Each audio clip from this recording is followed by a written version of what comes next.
Една машина, една ископана дупка, десетина работници на терен.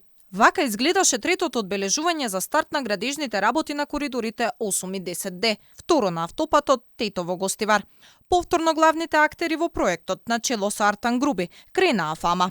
Овој пат поскромно, без посебна сценографија и специјални маички, ама ниту денеска не стартуваа градежни работи. Груби, Рустеми и Бочварски всушност ги собраа новинарите за да снимаат испитување на земјиште.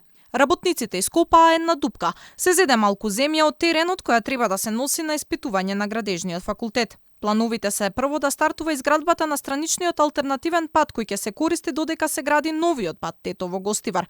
Кога тоа ќе се случи, точно не беше прецизирано. Очекувањата се кон крајот на јули. Јас одговорно ви тврдам дека од денеска имаме механизација на терен, бидејќи имаме нов концепт на градба на патиштата, бидејќи тој стариот концепт што беше до сега.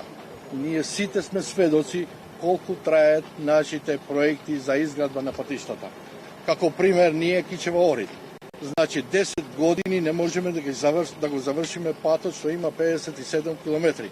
Затоа ние како јавно предпријатие, Министерство за транспорт и врски, владата, одлучивме да менуваме концепт. Според она што неофицијално ни го кажаа работниците, тие веќе може да остануваат и после работното време кој им завршува во 17 часот затоа што сега законот тоа го дозволува. Првиот вице-премиер пак тврдеше дека законите нема да паднат на уставен, зашто никаде не ја пишувало бројката од 60 часа работна недела. Договорот кој го чешла антикорупцијска и за кој антикорупционерите отворија сумнеш дека има политичка корупција, не бил целосно доставен до комисијата, зашто Бехтел и ЕНКА така сакале.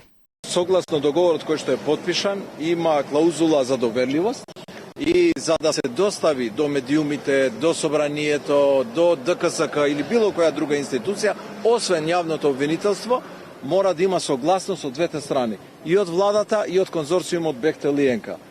Они ни доставија редактирана верзија, која што е доставена до ДКСК за разгледување. Тоа што е редактирано е секако деловната тајна, која што секоја компанија се има.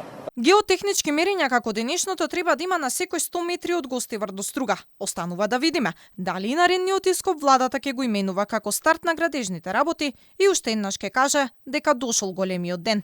Инаку Бехтел и ЕНКА веќе добија 117 милиони евра државни пари.